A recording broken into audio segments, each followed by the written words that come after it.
It all comes down to this. 1 year ago, our journey began. 9 months ago, I started talking about tokusatsu full-time on this channel. And last week, I had a cantina chicken chalupa from Taco Bell, and neither the world nor my colon have been the same ever since. It's hard to believe that we're finally here. But just like every tasty treat that flies down Shoma's pie hole, every delicious destination must have its end. Our first go-around, we talked about the first 10 episodes and my first impressions of this show. Then we went over most of the second arc. I could have literally waited like 2 weeks for the second arc to finish up, and I don't know, I'm just built different, I guess. For everyone that has shared this journey with me up to this point, I can't thank you enough. Also, thank you for the 1,000 plus subscribers from my Gozuja video. Holy schmoly guacamole. I feel the love, you guys, and I appreciate every single one of you. Thank you. Can we hit 7,500 by 2026? If you love a healthy mix of brain rot, tokusatsu, and pretty women, then kindly consider subscribing. I'd be forever in your debt. Also, yes, peep the fresh drip, guys. I wanted to commemorate the occasion with a proper fit that wasn't tailored in Microsoft Paint. Check this shit out. You can thank my main man, Hyrnmaru, Hyrnmru, on X. I'm sorry, my guy. I commissioned him and he fucking delivered. So please check him out. He does all kinds of great toku art. Link in the description. But enough gallivanting, enough wandering, enough roaming, enough rambling, enough gadding about. My name is All Night, and the latest season of Kamen Rider is over. So it's about time that we dig in to the last course of Kamen Rider Gavv.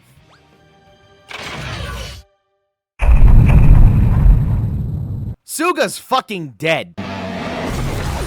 That was a biblically accurate representation of Suga's character arc, if you couldn't tell. Some called me a madman, I call me a comedian. I won't go too deep into heavy story summaries in this episode because we have a lot, and I mean a lot, to talk about. And given that I've only glazed over the second arc, I felt like it was appropriate to actually talk about it since literally the last 2 episodes are what I neglected last time. And unfortunately, Suga's demise has ramifications for the entirety of the rest of the season. So last time on Dragon Ball Z, Suga was revealed to be behind all of the Shoma clones, aka Bitter Gavs. It was revealed that Suga and Nyelv have not only been working together, but working together for far longer than we originally thought. In fact, it was Nyelv's research that brought Suga to start researching the Valen Buster, and he needed test subjects. Apparently, Suga has been sciencing all over dozens of people before Hanto. You sick fuck. And when he set his sights on Mr. Karakita, he used the chief as collateral. Yup, bombshell. Suga was not only sus all along, but was also the orchestrator behind Hanto's only father figure being snapped in half like a twig. He then reveals that the apex of his research culminated into his own rider form, Kamen Rider Bake. I want to like this form more than I do. I know. All Night is the embodiment of the indomitable human spirit, Mr. Positive all the time, doesn't have anything to bitch about, but I do want to keep the good vibes rolling here, but I'd be doing myself a disservice if I wasn't honest with myself. Bitter Gavv was a nice design. I really enjoyed it, and clearly one of the showrunners thought the exact same, because Bitter Gavv not only became a repeat villain, for obvious reasons, because yeah, they're clones, fine, but not 1, not 2, but 3 more villains used the base of the Bitter Gavv suit in the suit design. To the naked eye, it's not obvious, but if you look at the black bits, you'll know what I'm talking about here. It literally looks like they kit bashed Bake off of the Bitter Gavv suit and just spray painted a cookie patter on him. Kamen Rider Cookie. It could have been a neat design. I mean, they hit home runs with so many other designs up to this point with non-conventional motifs, right? Marshmallows, chips, chocolate. You know, you wouldn't think it looked cool, but it looked cool up until now. But this, unfortunately, became the first stinker for me, which pretty much summarizes my thoughts on the remainder of the second arc. Lakia's story was fantastic. Lakia's introduction was amazing, don't get me wrong. And yes, it does still serve as a resolution to Hanto's story. What with coming to peace with Shoma's heritage and the Granoots in general, Suga unfortunately turned out half-baked.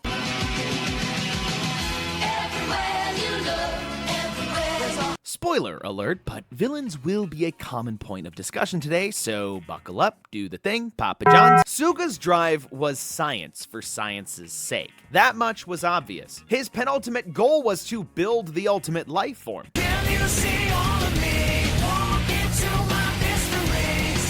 To surpass both humanity and Granoots alike. Suga's Kamen Rider form, for as silly as it does look, had a ton of swagger and menace to it. I really liked his performances. And it appeared for all of 2 episodes before he got decked like Magic the Gathering. It kinda sucks, but Act 2 unfortunately ended up being the weakest of the 3 main story arcs of Kamen Rider Gavv for me. Which is a shame, because the one villain who had some intrigue and something going on for him, who was actively doing stuff throughout this whole show, more than I can say for some people, who even had a mysterious subplot involving what may have been a secret science-y baby, it all just fizzled out like a wet balloon. Wait, where is that baby, by the way? Do we need to call somebody? Oh wait, Lakia destroyed Suga's lab. Does that mean Lakia killed the baby? Thankfully, where Act 2 faltered, Act 3 makes up for it in dividends. Like I said at the start, I'm not going to do a full plot synopsis here, but just like last time, we're going to hit on most of the new stuff and the plot points that are relevant to the new stuff. So if you want the full deets, you'll want to watch the show yourself through, well, you guessed it. Yar har fiddle-dee-dee, I am a pirate.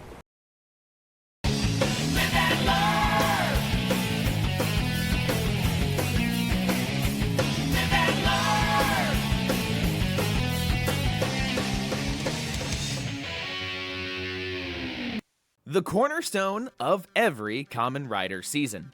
Forms. And much like we eventually have a final episode of the season, we too must have a final form. In this case, final forms for each of our 3 brain cells. Sachika, well, I'm very sorry, and I apologize. yeah, no female riders this season, unfortunately. I mean, can you blame me? I'm pretty sure we were 5 for 5 there for a second. Also, this yellow fucking bubble right here has been haunting me since episode 2.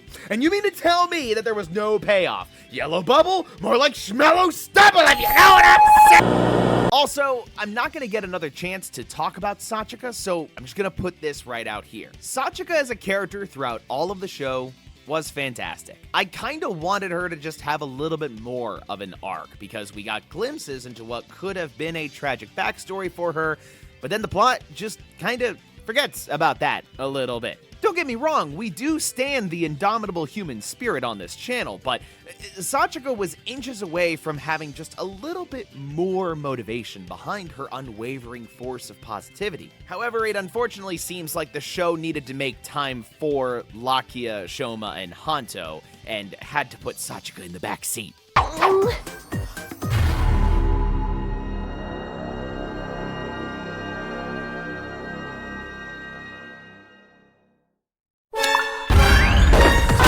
And I mean, hey, even if she wasn't a writer, she maintained her title as the #1 social media manager of men in spandex. Hey, Sachika, I may know another group of 5 more brain cells down the road that could use some of your expertise marketing skills. Just saying. Let's go through the major final rider forms for each mainline rider, leading all the way up to Shoma, because our special little starshine is gonna need the most time to cover. So, Ready? Go!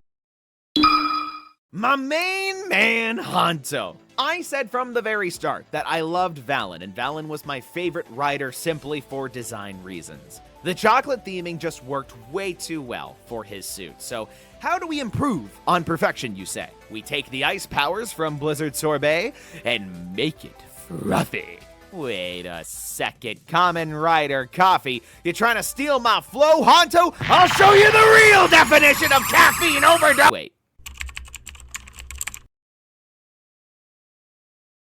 My bad, G. Hanto was the rider with the second most forms of the show, which isn't saying much because he had only like 4. The Noel cake one was meh, and the donut form was even more meh. Oh yeah, and dark chocolate. But true vanilla Valen and his final frappe form are gifts from the baby Jesus. Frappe takes everything that worked with Valen and literally swirls all of its colors around as if to mix the chocolate with a frappe beverage. And plunks a straw on the back, cause in case you couldn't figure it out, this guy's supposed to be a drink. Can someone please give me a reason for the fucking straw to be poking out of Homeboy's back? I get it, this season has been style over function, but you were grasping at perfection, and now I see we're grasping at straws! And of course, Frappe's introduction and meaning for said final form is equally as important as its design. In a nutshell, Frappe represents Hanto coming to peace with Shoma. Fully, this time. Hanto did forgive Shoma for being a Granute, but knowing that Shoma was present to his mother's murder made him all the more confused and conflicted about who his friends were versus who his enemies were. This falling out even affected Shoma, where he couldn't produce many new Gochizo and actually became sick, to the point where the only Gochizo he could produce was his ice cream one. It only took Hanto going to the edge of manipulation with Suga, going through an estranged drug withdrawal phase with his dark chocolates, and being beaten to an inch of his life did he finally realize, oh, wait, I might be the problem. So instead of the Valen Buster, the best granduncle of the year, Dente, whips him up a Vromsta gear, just like Lakia's, though this one's of course retrofitted to work on humans, and also fitted to take in the new Frappe Gochizos that Shoma produces, coming only into existence when both Hanto and Shoma finally kissed and made up. Not literally, but damn it, a baby can dream. All in all, Hanto's arc kind of ends with Frappe, but then his arc kind of just repeats itself a couple more times. Cause like he came to peace with Shoma first, got Frappe, then he brushed shoulders with Lakia, and then he's like, I'm okay with Granutes now. And then the wolf Granute who kidnapped his mom also shows up, only to reveal that he's basically retired from Dark Treats and has gone through a reformation. And he regrets ever working for Stomach Inc. So Hanto's like, well, damn it, I'm still the problem. And for the 3rd time in a row, he goes, Granutes aren't inherently evil, before sparing his life and moving on. Before, Glada shows up and takes away any meaning that scene had. We'll get there. Hanto's story is a story of forgiveness, and accepting that just because someone's different doesn't make them inherently evil. The only problem is that this plotline resolves itself at the end of Act 2, but the writers still felt like they needed Hanto to do more stuff for the rest of the show, so they just had him be slightly Granute racist some more for a couple more episodes, just to keep things interesting. I see what they were trying to do here in making it an evolution of his forgiveness. Forgiving his half-human best friend, then forgiving his full Granute friend, and then forgiving the Granute who took his mother. The problem is that this was just dragged out a little too long for my tastes. To be completely fair though, his final matchup makes up for this in spades. Fighting off Lizel and Jeeb, Hanto finally realizes the fruitlessness of this conflict and asks for them to just stop the cycle of violence altogether, because Hanto has seen firsthand just how damaging this conflict of ideals has become at this point. It was a massive moment for my goat, and we love to see it. All in all, Hanto was still a favorite for me. A hothead to the very end with donkey kicks and dirty, scrappy fighting all along the way. And his final form only made all of his best qualities even cooler. For Rockin' Stone! Lakia both got the short end of the stick, but also almost the best end of the stick, in my opinion. Easily sticking it to quality over quantity. I can count his forms on a partially mutilated hand, but all the same. You had his base form, solid, beautiful, exquisite. Then you had Invisible Jelly, solid, beautiful, invisible, delicious. Last but not least, he has Ala Mode. Ala Mode. His last form also serves a hell of a story purpose. Oddly enough, it does tie back to Glada again. You see, after finally deciding that she wanted to be plot relevant again, she went on quite a bender and just started murdering a bunch of Granute part-timers, including Dente? Dente's fucking dead! Come on, All Night. You know you want to simp for the dommy mommy with purple eyes and a large scythe. She's just your type. No.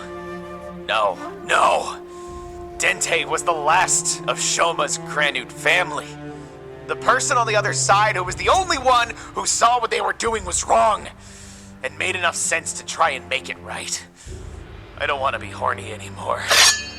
I only wish for Shoma to be happy. Well, in the days leading up to Dente's death, Lakia enlisted him to help produce an antidote for his naturally produced toxins. His ability to make people happy and hypnotized all at once started to become really pertinent to Stomach Inc. in the last half year. Lakia decided he wanted nothing to do with it and leave his time as a part-timer to Stomach Inc. behind once and for all, to start to help people in a far greater sense to honor his little brother Komel's memory. Lakia started helping Shoma selfishly for, vengeance against Stomach Inc., that much is for sure. But over time, he began to see that there was way more to it. Revenge wasn't gonna bring Komel back, and seeing the reciprocating and non-conditional kindness of people like Dente and Shoma helped him realize that a fight's worth fighting on the grounds that it's just right, not just to avenge his family. So, in as corny of a way as they could have made it without making an actual corny form, his Ala Mode form takes the metal serving dishes that pudding Ala Mode is typically served on and transforms it into knightly armor and gives him a shield for good measure. This ends up making Lakia's fighting style actually the most tanky of the three in the last run of episodes, which I quite enjoyed. If nothing else, I kinda wished this would have been an excuse to make his armor actually a little bit more bulky as opposed to just still staying lean and mean like Hanto and Shoma. This show is no stranger to bulky suits, I feel like it would have worked. But all the same, Ala Mode takes everything that worked in Vrom's base form and just pumps it up to 11 while doubling down on the knight aesthetic. In case you couldn't tell, we might like knights in this house.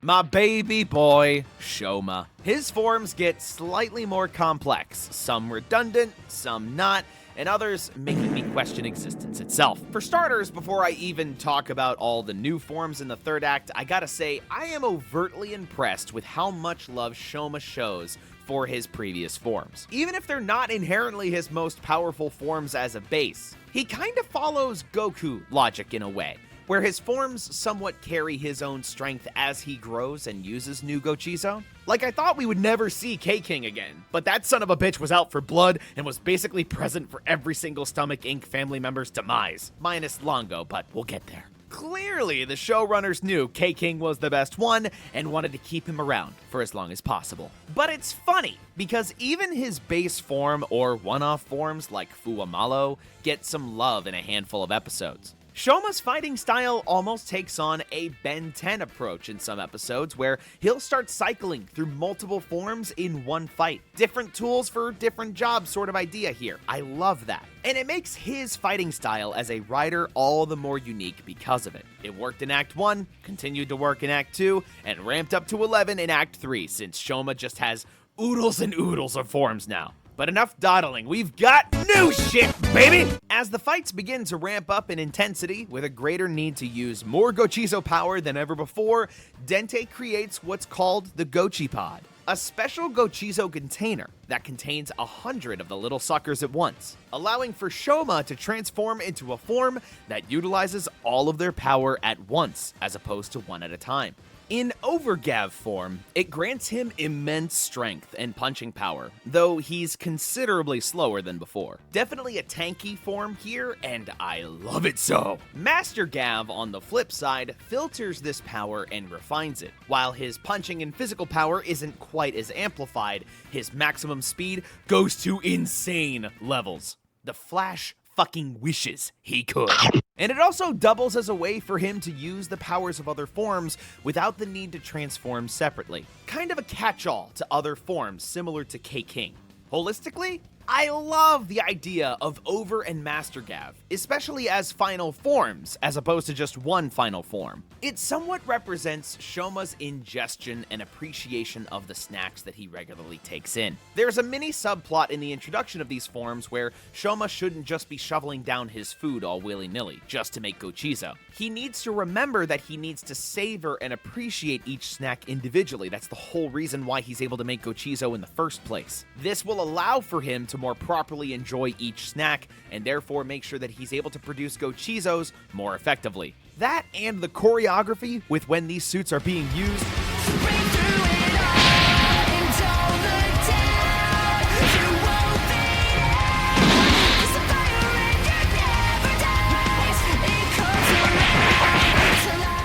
Top notch, no notes. Gavv was always a slightly animalistic feeling Kamen Rider, even if it wasn't very obvious with every form. But in this form, he almost gets closer to his siblings in actually looking like a monster, though still kind of a cuddly gummy bear if you look at him right. But this stance right here is present in nearly all of his forms, and when you see Over Gavv hit this stance, it is clear as day that Shoma has returned to monkey.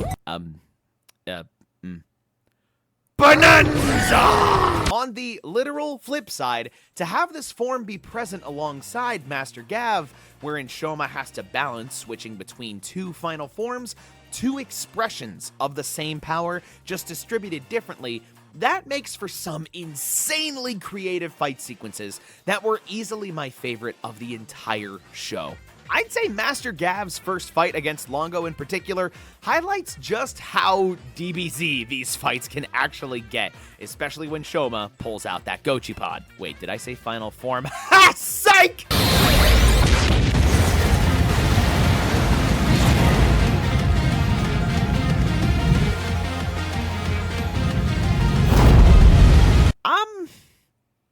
Really?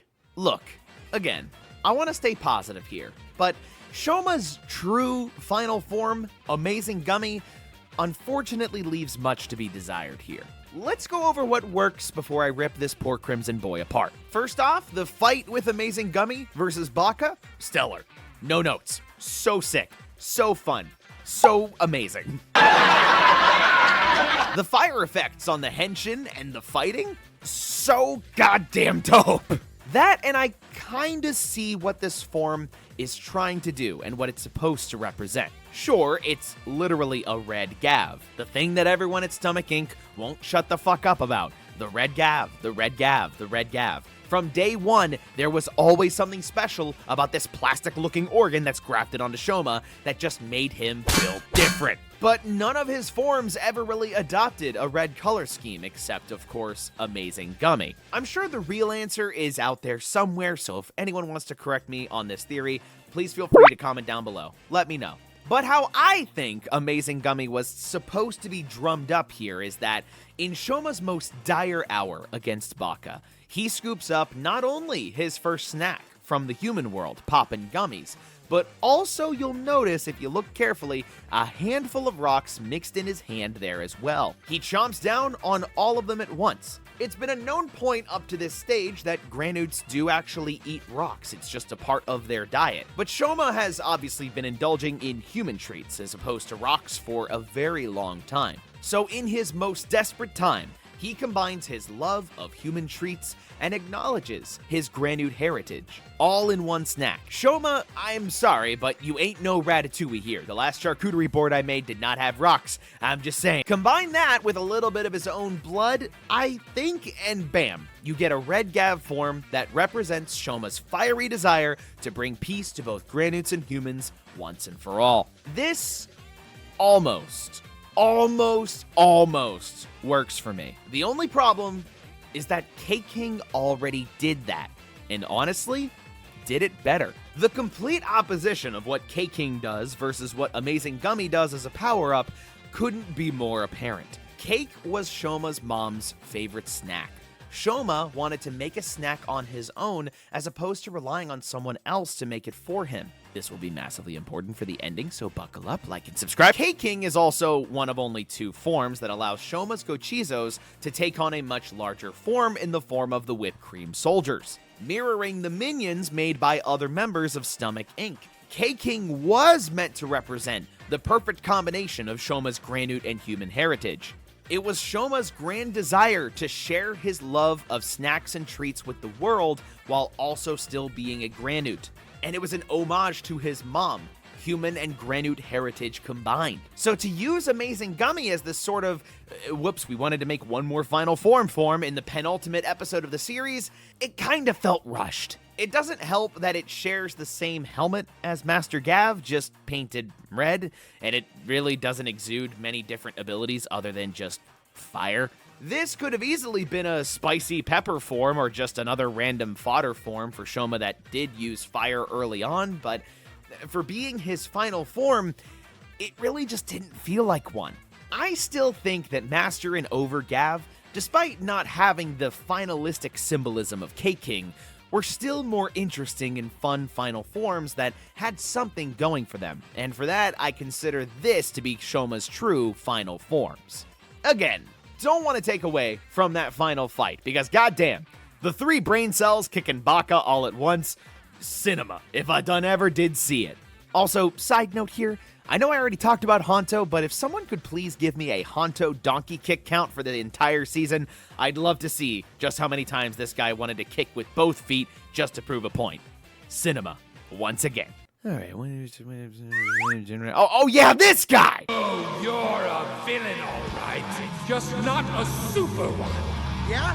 What's the difference? Presentation! So, the villains. Villains or antagonists are often just as, if not more important than your protagonist in a story. They always represent not only opposition to the main character's goal, but also their ideals. So it's important that your villains are actively interacting with your main character to remind you not only of the threat that they pose, but to present conflict in how the protagonist and the antagonists see the world. The only problem is that Stomach Inc. have been basically absent for 3/4 of the show, and half of their dialogue could have been an email! Breathe, breathe, breathe. Good vibes. Good vibes. We're gonna do a bit of a speed round for Stomach Inc. real quick here before we get to the true final bosses of the season. Despite Sheeta being dead, her presence has been felt both literally and figuratively throughout the entirety of the rest of this season. Jeeb's connection to her is very apparent, and Jeeb's innermost desire is to, of course, seek revenge against both Shoma and the rest of Stomach Inc. for putting them into that situation. So opportunity strikes in the form of Jeeb's sugar mama, new girlfriend, Liesel. Liesel is the daughter of the current president of Granute Society, Baka. We'll get to Baka momentarily, but basically Jeeb and Liesel get married so that Baka can buy out Stomach Inc. and take over their operations. Otherwise, Baka would just sell Stomach out to the authorities for, kid show, by the way. Jeeb, oddly enough, through this whole plot line, was actually given the most intrigue, the most to do, the most conflict, and the most interactions with Shoma that made him slightly more gray than the rest of his family. It's a shame that the worst-looking Bitter Gavv form is the only power-up that Jeeb gets for the rest of the season, and just like a Baki stick, his rider form is just as brittle and dispatched far too easily than I would have liked. I hate to say it, but Baki sticks? Really? Did they really just need another random snack to throw on somebody and they ran out of possible candidates? This could have been a perfect opportunity to have Jeeb use a rider form that actually meant something, you know? Hell, if you wanted to reuse the Bitter Gavv suit, why not have Jeeb be a powered-up Bitter Gavv that leans more towards the design as an anti-Shoma? It's kind of the same problem with Kamen Rider Cookie now that I think about it. But nope, we needed Baki sticks because snacks. And that was it. Again, I feel like I'm venting here a little bit, but for Jeeb specifically to have as interesting a story as there was there, he finally got to seek out his vengeance while under the manipulation of a wealthy family. It's just a shame that his presence in the rider fights just wasn't felt nearly as well as other monsters or villains in the show. Even still, Jeeb got the better deal than the rest of Stomach Inc. Which reminds me. Good job! I will give credit where credit is due. I haven't talked much about Njelv because that's basically because he's just been in the background a ton, and for technically good reason. Of the Stomach family, he is the physically weakest member of all, so obviously he wants to make up for it with his brains moreover than anything else. It makes sense for him to then serve as a puppet master sort of manipulating figure, almost Loki-esque if you think about it. When things get flipped upside down with Stomach Inc., Nyalv is promoted to serve Baka directly as opposed to Longo, which is great for him, though he eventually sees that Baka's intentions aren't going to be nearly as good for him and his siblings as he once saw, so he may outlive his usefulness eventually. So he snakes his way out, and even recruits Shoma to try and double-cross Baka. And yes, Shoma, we see the fit. And holy shit, Shoma, do we see the fit! This, of course, backfires. Nyalv is fired and is put to work on the final stage of Baka's plan. Evil Gochizos that will use Lakia's toxin to hypnotize humans into being literally corralled just like cattle. Where have I seen this before, Final Wars reference? This is so that Baka and his minions can easily round them all up as dark treat ingredients. Nyalv isn't done yelving just yet because he rigged all of the little bastards to explode before...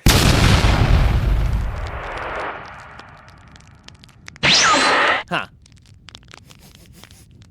Smell like bacon in here to you? My simping from last videos aside, Glada, once again, almost had something interesting to do. Under Baka's rule, Glada took a much more hands-on approach to dark trait manufacturing, before eventually running into Dente and demanding that he work for them instead of Shoma. Dente obviously refuses, but before getting axed, I'll never forget you, you big dumb dinosaur, Dente finally gives Glada a character trait aside from evil Dami Mommy with a scythe. Glada's sanity and patience has been slipping ever so slightly as Stomach Inc. has continued to shrink in size, with Shoma running around unchecked. Glada is grasping desperately to keep the family together and to prevent anyone else from being lost to this conflict. In Dente's words, very plainly, Glada is lonely. This, again, could have been an interesting character trait to explore. Oh, I don't know, 30 episodes ago! But once again, the show kind of felt that Stomach Inc. didn't really exist for most of Act 2, so this sudden add of a third dimension to Glada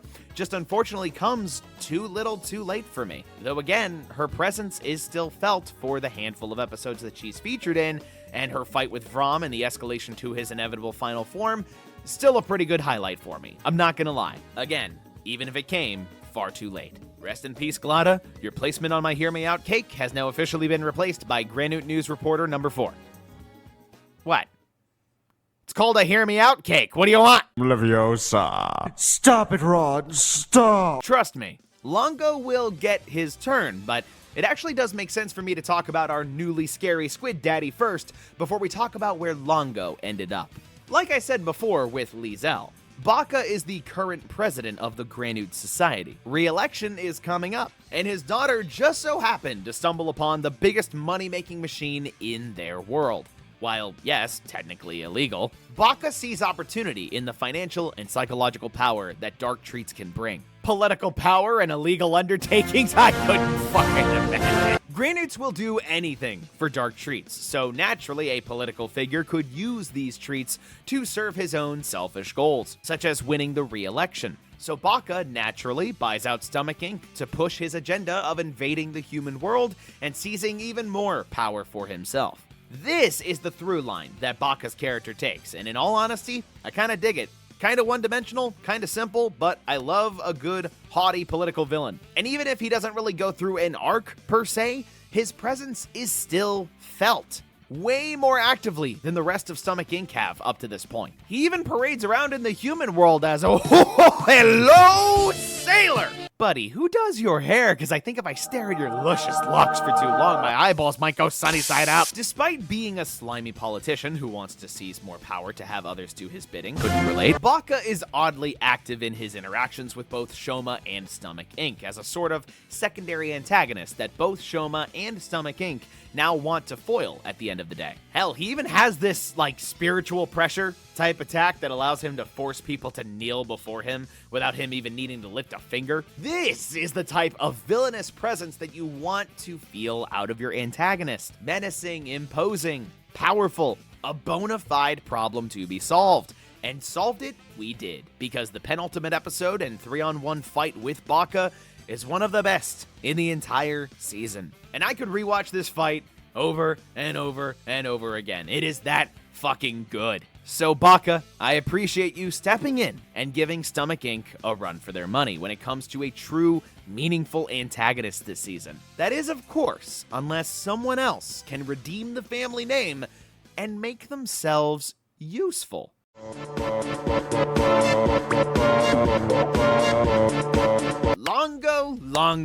Longo. Oddly enough, throughout the first half of the show, I would have said that Longo's problem was exactly the same as the rest of Stomach Inc. His presence just was not felt enough. Yes, we had plenty of scenes with all of them yapping in Stomach Inc. HQ about what monsters to send out and what plots to hatch out next. They really got their goddamn green screen budget in this season.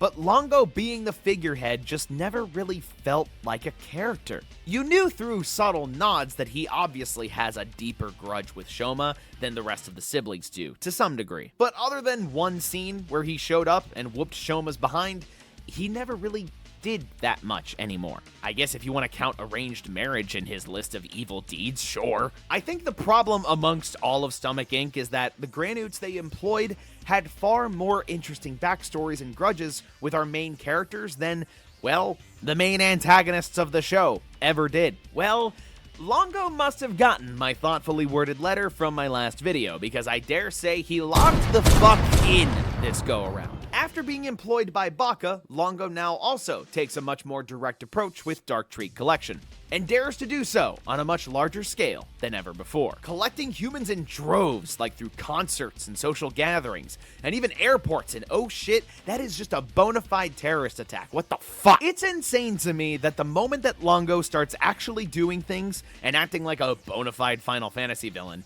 that he actually starts to become way more fun to watch as an antagonist. Don't believe the Final Fantasy bit? Just check this shit out.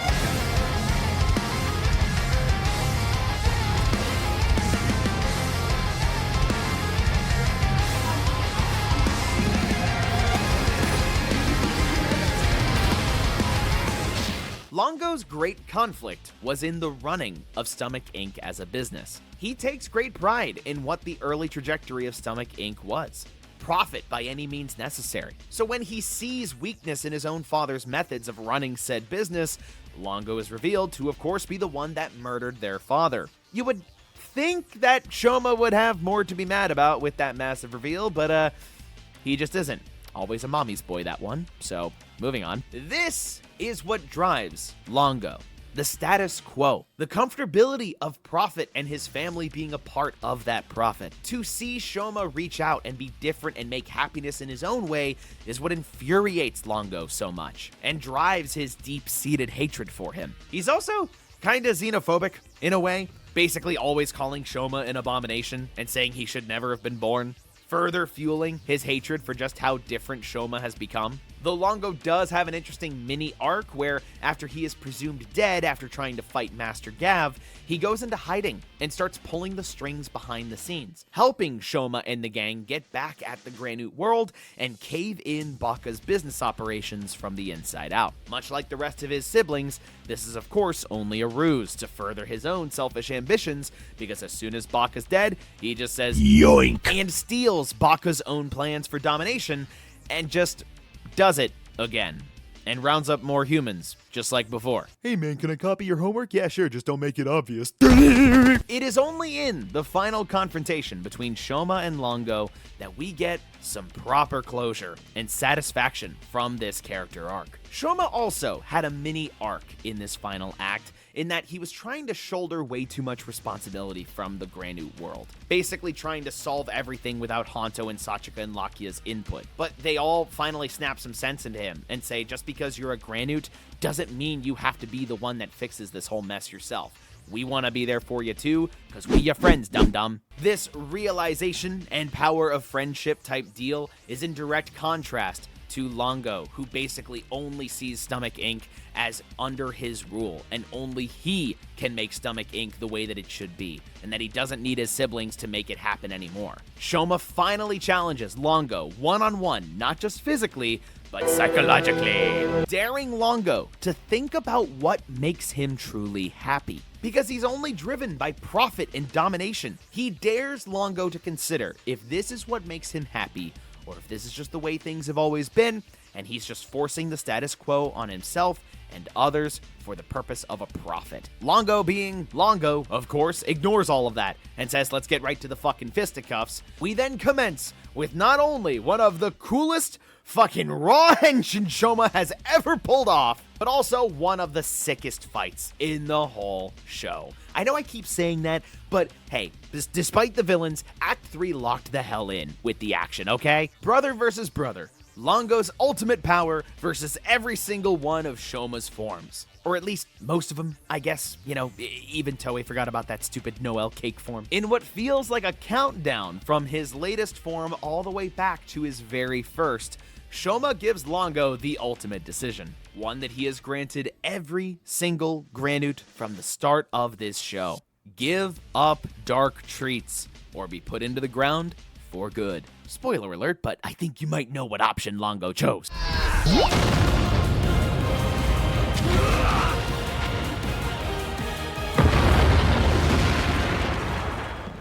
Mission failed.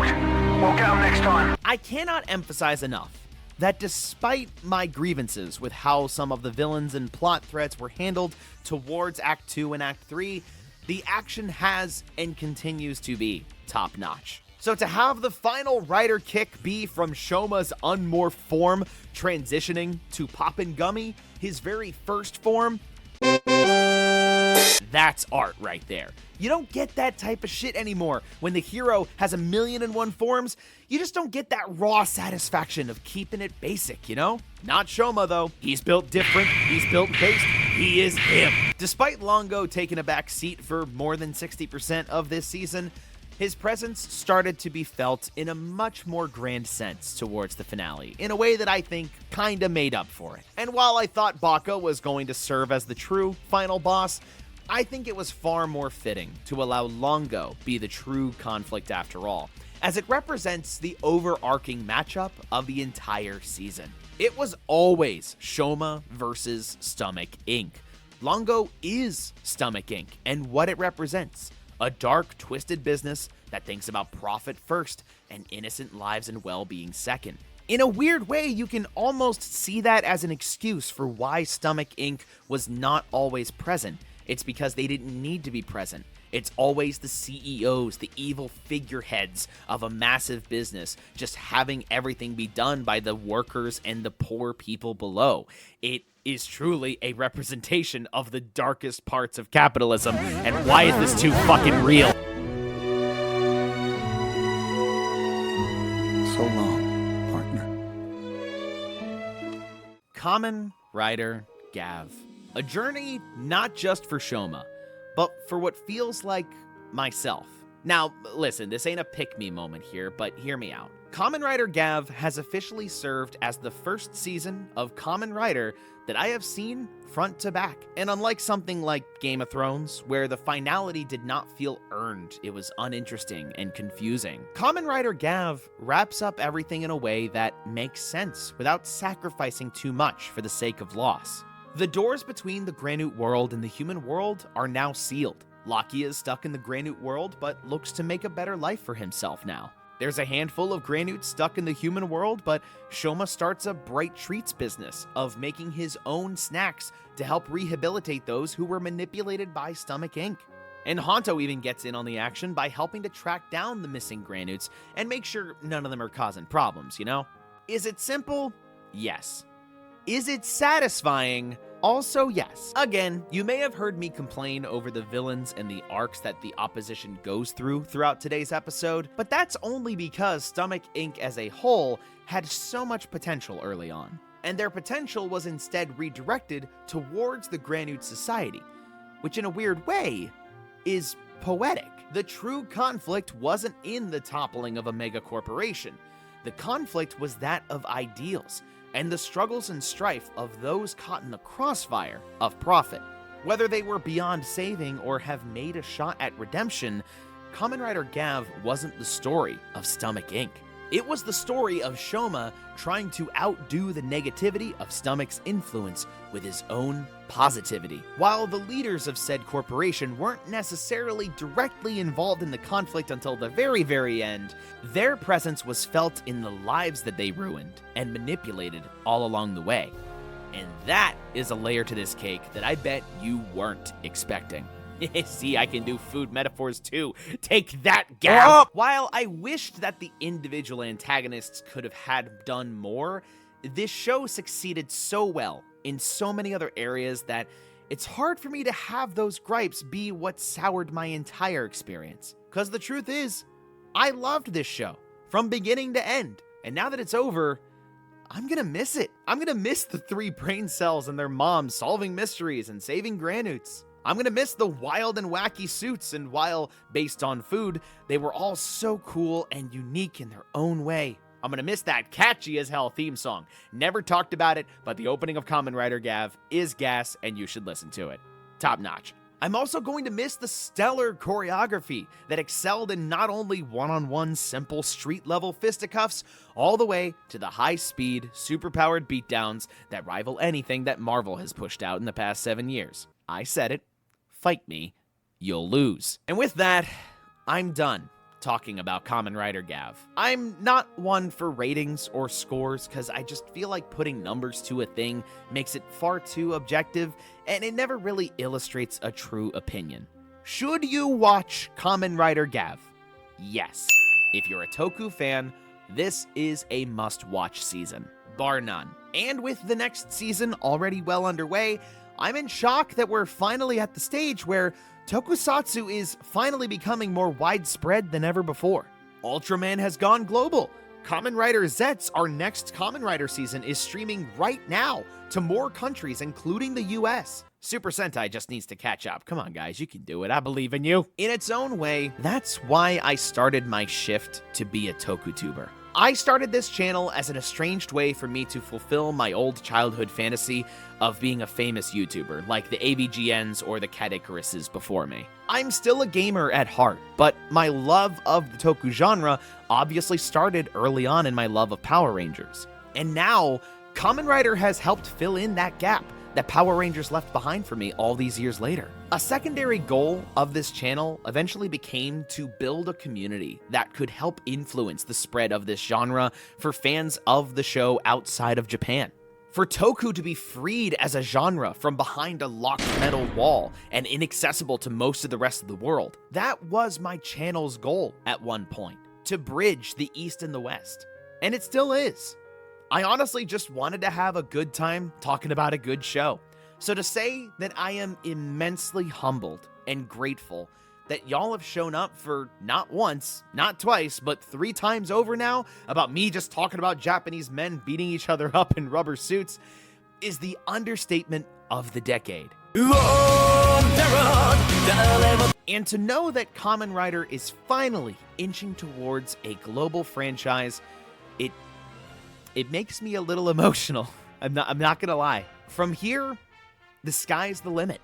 I'll keep talking about Gojuger, of course, but do you all want me to talk about Zets next, or should I dig into Kamen Rider's past at all and talk about a different show? I tell you what, comment down below, let me know what Kamen Rider X thing you'd like for me to talk about in the future. The one that gets the most likes will be guaranteed to be covered by me in a future video. Some things at the top of my mind have always been Shin Kamen Rider. I always wanted to do a proper movie review on this channel, full editing and whatnot. Kamen Rider Build was in the back of my mind. Please, Edwin, let's talk about Build, please. Oh, and I think Kamen Rider Kiva, I think could be a really neat Halloween episode. So that's right around the corner, so I don't know. I don't want to influence you, just some suggestions. And that's about all I've got.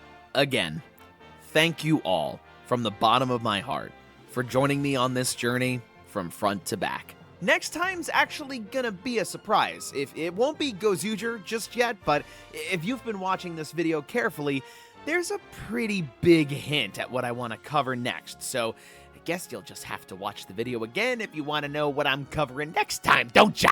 But until then, I've been your host all night. And do not forget to stay loved, keep loving, and have a wonderful night. Thank you.